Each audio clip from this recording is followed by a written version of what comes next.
Kanya ko lang, assess kita ko. Tinutukpan ko yung cellphone ba? Sinawa.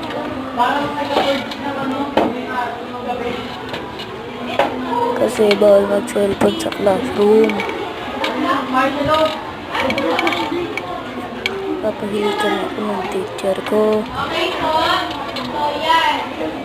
Patago lang ako nag-cellphone. Kasi makulit ako. Tapos muntik na makita naman ng cellphone. Buti na lang natago ko. Uy, kinuha sa akin. Ayan, tapos pinapamay ko sa kanila.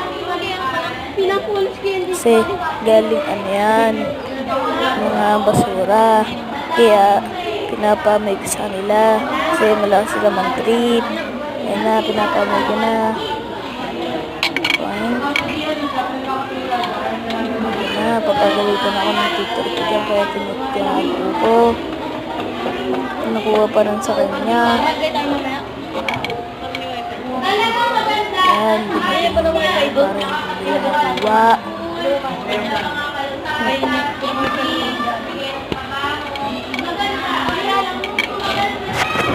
Yan, nanahampas-hampas ko dyan para mawala yung amoy. Yan, nasaktan ako kasi tumama sa ano tawag dito? Sa upuan.